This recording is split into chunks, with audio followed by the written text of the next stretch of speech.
ഇതപ്പാ കൊറേ നാളല്ലേ വേടന്റെ പാട്ട് പാടിയിട്ട് ഒന്ന് പാടുവോ പ്ലീസ്? കടലിലെ പറ്റത് കണ്ണീരിന്റെ മൗനത പറ്റത് കരയല്ല പറ്റത് കടലിന്റെ മക്കളാ കടലിന്റെ കരങ്ങളെ പറ്റത് കണ്ണീരിന്റെ മൗനത പറ്റത് കരയല്ല പറ്റത് കടലിന്റെ മക്കളാ കടലിന്റെ കട്ടിലത്തെ തന്റെ ഉമ്പടക്കാടത്തിന്റെ കോണൽക്ക പിളിച്ചോരുമ്പം അത് കടൽ കരമോ അറയിടയറുമോ ഈ ഗള്ളത്തി മറയാകുമോ ഇതന്നെ വയത്തിരുനായക്കനും ഇതന്നെ വയത്തിരുനായവനും ഇത് എല്ലാ അതിവെള്ളത്തിനായവൻ ഇത് മറക്കടനോ ഇത് കടൽ കടനോ ബി ബി ബി കടലിലെ ബോയ് ബോയ് ബോയ് ആ ബി ബി ബി കടലിലെ ബോയ് ബോയ്. രേണുസുതിക്ക് ക്യാൻസർ ആണ് എന്ന വാർത്ത മലയാളികൾ എല്ലാവരും തന്നെ ഞെട്ടലോടെയാണ് കേട്ടത്. ആഴ്ചകൾക്ക് അല്ലെങ്കിൽ മാസങ്ങൾക്ക് മുൻപ് തന്നെ ഈ വാർത്ത പുറത്തു വന്നിരുന്നു. എങ്കിലും അത് ഒരു തെറ്റിദ്ധാരണയാണ് എന്ന രീതിയിൽ ആ വാർത്ത പോയിരുന്നു. രേണു തന്നെ ആ അസുഖം ആർക്കും വരരുത് എന്ന് പ്രാർത്ഥിക്കുന്നു എന്നാണ് അന്ന് പ്രതികരിച്ചത്. എന്നാൽ കഴിഞ്ഞ കുറച്ച് ദിവസങ്ങളായിട്ടാണ് തനിക്ക് ബ്രസ്റ്റ് ക്യാൻസർ ആണെന്നും അത് തൻ്റെ ഹാർട്ട് മസിൽസിലേക്കും ലങ്സിലേക്കുമെല്ലാം പകർന്നു എന്നും പടർന്നുകൊണ്ടിരിക്കുകയാണ്, താൻ 4th സ്റ്റേജിലേക്ക് കടന്നിരിക്കുകയാണ് എന്നും പറഞ്ഞുകൊണ്ട് രേണു രംഗത്തെത്തിയത്. വല്ലാത്തൊരു വേദനയോടെയാണ് ശരിക്കും പറഞ്ഞാൽ ഇത്രയും നാൾ പ്രാഗിയവരെല്ലാവരും ഇപ്പോൾ രേണുവിനെ വേണ്ടി പ്രാർത്ഥിക്കുകയാണ്. തനിക്ക് തൻ്റെ കുഞ്ഞിനെ ഓർത്ത് മാത്രമേ സങ്കടമുള്ളൂ. എൻ്റെ കുഞ്ഞിന് വേണ്ടി ഞാൻ ജീവിച്ചേ പറ്റൂ. എനിക്ക് പണം ഉണ്ടാക്കണമായിരുന്നു. അതിനുവേണ്ടിയാണ് ഞാൻ ഈ റീലുകളിലും ആൽബങ്ങളിലും ഒക്കെ അഭിനയിച്ചത്, ഈ ഉദ്ഘാടനങ്ങൾക്കും ഗൾഫിലും എല്ലാം പോയത്. എനിക്ക് പണം വേണമായിരുന്നു, എൻ്റെ ചികിത്സയ്ക്ക് പണം വേണം, എനിക്ക് എൻ്റെ കുഞ്ഞിനെ നോക്കാൻ പണം വേണം. പണത്തിന് വേണ്ടി തന്നെയാണ് ഈ 3 വർഷം താൻ ഇത്രയും പരിഹാസങ്ങളും ഇത്രയും ശാപവാക്കുകളും എല്ലാം കേട്ടിട്ടും താൻ മുന്നോട്ട് പോയതെന്ന് രേണു പറയുന്നു. ശരിക്കും ഇത്രയും ബോൾഡായ ഒരു സ്ത്രീ ഇനിയും അവർ മുന്നോട്ട് വരട്ടെ, ഇനിയും ജീവിക്കട്ടെ. രേണു ഇപ്പോൾ ആശുപത്രിയിലാണ്. നാളെ കീമോ തുടങ്ങും. എന്നാൽ രേണുവിനൊപ്പം കുടുംബം എല്ലാവരും ഉണ്ട്. എല്ലാവർക്കും ഒപ്പം നിൽക്കാൻ പറ്റില്ല. സഹോദരിയാണ് കൂടെ ഉള്ളത്. മകനും എല്ലാവരും വീട്ടിൽ തന്നെയാണ്. കുടുംബം എല്ലാവരും പ്രാർത്ഥനയിലാണ്. രേണുവിനെ കാണാൻ, രേണുവിനൊപ്പം നിൽക്കാൻ കിച്ചു വരണേ എന്ന് തന്നെയാണ് എല്ലാവരും പറയുന്നത്. അപ്പോൾ എല്ലാവർക്കും നമസ്കാരം. രേണുസുതിയാണ്. ഞാനിപ്പോൾ ഹോസ്പിറ്റലിലാണ്. നാളെ രാവിലെ 9 മണിയാകുമ്പോൾ എൻ്റെ കീമോ സ്റ്റാർട്ട് ചെയ്യും. അപ്പോൾ എല്ലാവരും എനിക്ക് വേണ്ടി പ്രാർത്ഥിക്കണം. ഞാൻ റിക്കവറാകാൻ പ്രാർത്ഥിക്കണം. എന്നെ ഓർത്തിട്ടല്ല, എൻ്റെ ഋതപ്പനെ ഓർത്തിട്ടാവും, കുഞ്ഞാണ്, അവനെ ഓർത്തിട്ട് എല്ലാവരും പ്രാർത്ഥിക്കണം. ഇപ്പോഴും എന്നെ ഞാൻ ചത്തുപോകട്ടെ എന്നൊക്കെ പറഞ്ഞ് കമൻ്റ് ഇടുന്നവരോട് എനിക്കൊന്നും പറയാനില്ല. അതിലുപരി എന്നെ ഇഷ്ടം പോലെ ആൾക്കാർ സ്നേഹിക്കുന്ന ഓർത്ത് ഒരുപാട് നന്ദി പറയുന്നു. So thank you so much. എല്ലാവരും പ്രാർത്ഥന ചോദിക്കുന്നു. എല്ലാവർക്കും നമസ്കാരം. ഇന്ന് ഞാൻ പിക്ക് ലൈൻ ഇട്ടതിന് നല്ല പെയിനുണ്ട്, വീട്ടിലുണ്ട്. മുഖത്തൊക്കെ പാടുണ്ടല്ലേ, അതൊക്കെ ഉണ്ട്, ഭയങ്കര പെയിനാണ്. അപ്പം സത്യം പറഞ്ഞാൽ ഈ കിടക്കയിൽ കിടക്കുമ്പോൾ അല്ലെങ്കിൽ വേദന കൊണ്ട് കിടക്കുമ്പോൾ ഞാനൊരു പാട്ട് പാടി ആശ്വസിക്കാറുണ്ട്. നിങ്ങൾക്ക് പലർക്കും ഈ പാട്ട് അറിയായിരിക്കും, എങ്കിലും ഞാൻ എൻ്റെ രീതിയിലൊന്ന് പാടാം.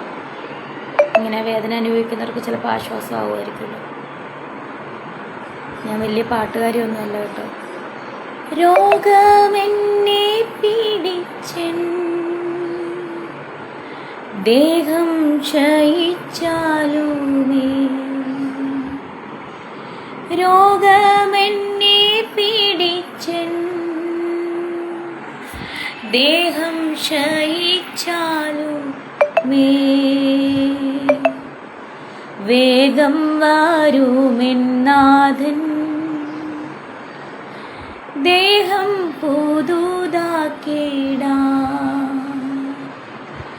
വേഗം വരുമെന്നാഥൻ ദേഹം പുതുതാക്കിടാൻ. യേശുവിനടിസ്ഥാനം ആശയവനിലത്രേ, ആശ്വാസത്തിൻ പൂർണ്ണത യേശുവിൽ കണ്ടേ ഞാനും. സോ എല്ലാവരും എനിക്ക് വേണ്ടി പ്രാർത്ഥിക്കണം. ഞാൻ നിങ്ങൾക്ക് വേണ്ടിയൊക്കെ പ്രാർത്ഥിക്കാം. ബ്ലീഡിങ് ഉണ്ട് ചെറുതായിട്ട്, സോ പെയിനാണ്. Good night. The reality by ഷാരികയുടെ ദ റിയാലിറ്റി റിയാക്സിലേക്ക് ഏവർക്കും സ്വാഗതം.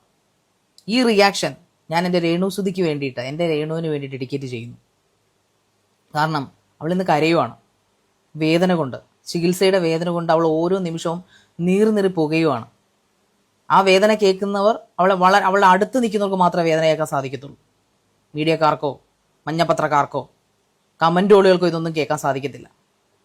അത് കേൾക്കുന്ന ഒരാളിൽ ഒരുവളാണ് ഞാനും. അവൾ എല്ലാ ദിവസവും ഞാൻ വിളിക്കാറുണ്ട്, എല്ലാ ദിവസവും മിക്ക ദിവസങ്ങളിലും അവൾക്ക് പറ്റുമ്പോഴേക്കും അവൾ വീഡിയോ കോൾ ചെയ്യുന്നുണ്ട്. ഇന്നും വീഡിയോ കോൾ ചെയ്തിരുന്നു. അവളുടെ വേദന കണ്ടിട്ട് സഹിക്കാൻ പറ്റാതാണ് ഞാൻ വീഡിയോ കോൾ കട്ട് ചെയ്തത്. അത്രയും വേദന ആ കുട്ടി തിന്നുന്നുണ്ട്. രേണുവിന് അസുഖമുണ്ടായിരുന്നെന്ന് രേണു എന്നോട് പറഞ്ഞിട്ടുണ്ട്. അതെനിക്ക് ലോകത്തോട് വിളിച്ച് പറയേണ്ട കാര്യം ഉണ്ടായിരുന്നില്ല. രേണുവിന് ഏറ്റവും അടുത്തറിയാവുന്ന ഈ സത്യങ്ങൾ അറിയാവുന്ന കൂട്ടത്തിൽ ഒരാൾ ഈ ശാരികയുമാണ്. ഹോട്ട് സീറ്റിന് ശേഷം ബിഗ് ബോസിൽ വന്ന് ഞങ്ങൾ നല്ല സുഹൃത്തുക്കളായി മാറി.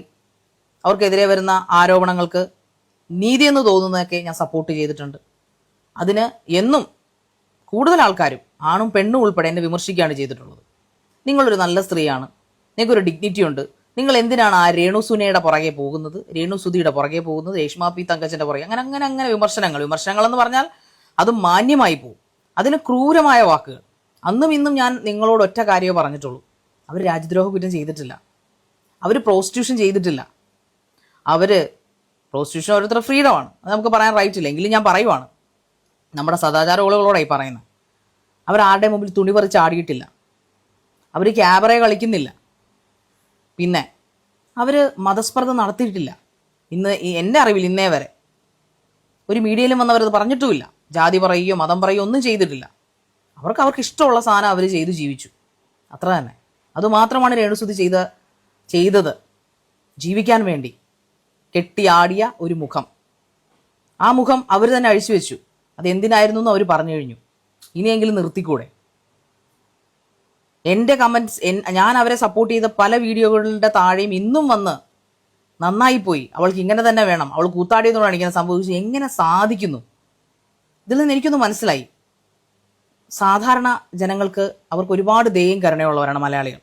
പക്ഷെ സോഷ്യൽ മീഡിയയിൽ ഇരിക്കുന്ന കമൻറ്റോളി കുറേ മലയാളികളുണ്ട്, ദുഷ്ടമൃഗങ്ങൾ, ദുഷ്ടജന്മങ്ങൾ, ഒരു മനസാക്ഷിയും ഇല്ലാത്ത ഫേം വയറുകൾ, അല്ലെങ്കിൽ എന്താ പറയുക, വൈറസുകൾ, ഒരിക്കലും നശിപ്പിക്കാൻ പറ്റാത്ത കുറേ വൈറസുകൾ, സോഷ്യൽ മീഡിയ മലയാളി ഓളികൾ, അവരെ ഞാനീ പറയുന്നത്. അത് നല്ല കുറേയധികം ആൾക്കാരുണ്ട്. പക്ഷേ ഒരു തുള്ളി വിഷം പാലിൽ വീണാൽ ആ പാല് വിഷമായി പോകത്തില്ലേ? അതാണ് അവസ്ഥ. ഇനിയെങ്കിലും നിർത്തിക്കൂടെ നിനക്കൊക്കെ? അവരെ വെറുതെ വിടും. രേണുസുതിക്ക് ക്യാൻസർ ആണ് എന്ന വാർത്ത മലയാളികൾ എല്ലാവരും തന്നെ ഞെട്ടലോടെയാണ് കേട്ടത്. ആഴ്ചകൾക്ക് അല്ലെങ്കിൽ മാസങ്ങൾക്ക് മുൻപ് തന്നെ ഈ വാർത്ത പുറത്തു വന്നിരുന്നു. എങ്കിലും അത് ഒരു തെറ്റിദ്ധാരണയാണ് എന്ന രീതിയിൽ ആ വാർത്ത പോയിരുന്നു. രേണു തന്നെ ആ സുഖം ആർക്കും വരരുത് എന്ന് പ്രാർത്ഥിക്കുന്നു എന്നാണ് അന്ന് പ്രതികരിച്ചത്. എന്നാൽ കഴിഞ്ഞ കുറച്ച് ദിവസങ്ങളായിട്ടാണ് തനിക്ക് ബ്രസ്റ്റ് ക്യാൻസർ ആണെന്നും അത് തൻ്റെ ഹാർട്ട് മസിൽസിലേക്കും ലങ്സിലേക്കുമെല്ലാം പകർന്നു എന്നും പടർന്നുകൊണ്ടിരിക്കുകയാണ്, താൻ 4th സ്റ്റേജിലേക്ക് കടന്നിരിക്കുകയാണ് എന്നും പറഞ്ഞുകൊണ്ട് രേണു രംഗത്തെത്തിയത്. വല്ലാത്തൊരു വേദനയോടെയാണ് ശരിക്കും പറഞ്ഞാൽ ഇത്രയും നാൾ പ്രാഗിയവരെല്ലാവരും ഇപ്പോൾ രേണുവിനെ വേണ്ടി പ്രാർത്ഥിക്കുകയാണ്. തനിക്ക് തൻ്റെ കുഞ്ഞിനെ ഓർത്ത് മാത്രമേ സങ്കടമുള്ളൂ. എൻ്റെ കുഞ്ഞിന് വേണ്ടി ഞാൻ ജീവിച്ചേ പറ്റൂ. എനിക്ക് പണം ഉണ്ടാക്കണമായിരുന്നു. അതിനുവേണ്ടിയാണ് ഞാൻ ഈ റീലുകളിലും ആൽബങ്ങളിലും ഒക്കെ അഭിനയിച്ചത്, ഈ ഉദ്ഘാടനങ്ങൾക്കും ഗൾഫിലും എല്ലാം പോയത്. എനിക്ക് പണം വേണമായിരുന്നു, എൻ്റെ ചികിത്സയ്ക്ക് പണം വേണം, എനിക്ക് എൻ്റെ കുഞ്ഞിനെ നോക്കാൻ പണം വേണം. പണത്തിന് വേണ്ടി തന്നെയാണ് ഈ 3 വർഷം താൻ ഇത്രയും പരിഹാസങ്ങളും ഇത്രയും ശാപവാക്കുകളും എല്ലാം കേട്ടിട്ടും താൻ മുന്നോട്ട് പോയതെന്ന് രേണു പറയുന്നു. ശരിക്കും ഇത്രയും ബോൾഡായ ഒരു സ്ത്രീ, ഇനിയും അവർ മുന്നോട്ട് വരട്ടെ, ഇനിയും ജീവിക്കട്ടെ. രേണു ഇപ്പോൾ ആശുപത്രിയിലാണ്, നാളെ കീമോ തുടങ്ങും. എന്നാൽ രേണുവിനൊപ്പം കുടുംബം എല്ലാവരും ഉണ്ട്. എല്ലാവർക്കും ഒപ്പം നിൽക്കാൻ പറ്റില്ല, സഹോദരിയാണ് കൂടെ ഉള്ളത്, മകനും എല്ലാവരും വീട്ടിൽ തന്നെയാണ്, കുടുംബം എല്ലാവരും പ്രാർത്ഥനയിലാണ്. രേണുവിനെ കാണാൻ, രേണുവിനൊപ്പം നിൽക്കാൻ കിച്ചു വരണേ എന്ന് തന്നെയാണ് എല്ലാവരും പറയുന്നത്.